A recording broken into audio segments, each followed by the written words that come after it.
ಕೆಸಿಆರ್ ಅವರ ಅಥವಾ ಕೆ ಚಂದ್ರಶೇಖರ್ ರಾವ್ ಅವರ ಬಿಆರ್ಎಸ್ ಪಕ್ಷದ ಬಗ್ಗೆ ಇದೀಗ ಸಾಕಷ್ಟು ಚರ್ಚೆಗಳು ಆರಂಭ ಆಗ್ತಾ ಇದೆ. ಯಾಕೆ ಅಂತ ಅಂದ್ರೆ ಇವರು ಅಥವಾ ಕೆಸಿಆರ್ ಅವರು ಕದ್ದಾಲಿಕೆಯನ್ನ ಮಾಡಿದ್ದಾರೆ, ತಮ್ಮ ವಿರೋಧ ಪಕ್ಷದ ನಾಯಕರ ಫೋನ್ ಕರೆಗಳ ಕದ್ದಾಲಿಕೆಯನ್ನ ನಡೆಸಿದ್ದಾರೆ ಅಂತ ರಾಹುಲ್ ಗಾಂಧಿ ಅವರು ಆರೋಪವನ್ನ ಮಾಡಿದ್ರು.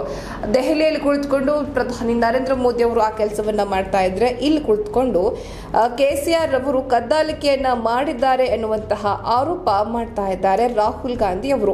ಇನ್ನು ಈ ಬಗ್ಗೆ ಅವರು ತರಾಟೆಗೆ ತೆಗೆದುಕೊಂಡಿರುವಂತದ್ದು ಹಿರಿಯ ಪೊಲೀಸ್ ಅಧಿಕಾರಿಗಳು ವಿರೋಧ ಪಕ್ಷದ ನಾಯಕರ ಫೋನ್ ಕದ್ದಾಲಿಕೆ ಮಾಡಿದ್ದಾರೆ ಎಂಬ ಆರೋಪದ ಹಿನ್ನೆಲೆಯಲ್ಲಿ ಕೆಸಿಆರ್ ನೇತೃತ್ವದ ಬಿಆರ್ಎಸ್ ಸರ್ಕಾರ ಭಾರೀ ವಿವಾದದ ಕೇಂದ್ರ ಬಿಂದುವಾಗಿದೆ. ಇನ್ನು ಕಾಂಗ್ರೆಸ್ನ ನಾಯಕ ರಾಹುಲ್ ಗಾಂಧಿ ಅವರು ತೆಲಂಗಾಣ ಫೋನ್ ಕದ್ದಾಲಿಕೆಯನ್ನ ಬಳಸಿಕೊಂಡಿದ್ದು ಲೋಕಸಭೆ ಚುನಾವಣೆಗೂ ಮುನ್ನ ಭಾರತ ರಾಷ್ಟ್ರ ಸಮಿತಿ ಮತ್ತು ಬಿಜೆಪಿ ವಿರುದ್ಧ ದ್ವಿಮುಖ ದಾಳಿಯನ್ನ ನಡೆಸಿದ್ದಾರೆ. ನಿನ್ನೆ ತೆಲಂಗಾಣದ ರಂಗಾರೆಡ್ಡಿ ಜಿಲ್ಲೆಯಲ್ಲಿ ರ್ಯಾಲಿಯನ್ನು ಉದ್ದೇಶಿಸಿ ಮಾತನಾಡಿದ ಶ್ರೀಗಳು, ನಿಮ್ಮ ಮಾಜಿ ಮುಖ್ಯಮಂತ್ರಿ ಅಥವಾ ಕೆಆರ್ಎಸ್ ಅಥವಾ ಕೆ ಚಂದ್ರಶೇಖರ್ ರಾವ್ ಇಲ್ಲಿ ಏನ್ ಮಾಡ್ತಾ ಇದ್ದಾರೋ ಅಲ್ಲಿ ಪ್ರಧಾನಿ ಮತ್ತು ಬಿಜೆಪಿ ದೆಹಲಿಯಲ್ಲಿ ಕುಳಿತುಕೊಂಡು ಮಾಡ್ತಾ ಇದ್ದಾರೆ ಅಂತ ಹೇಳಿದ್ದಾರೆ.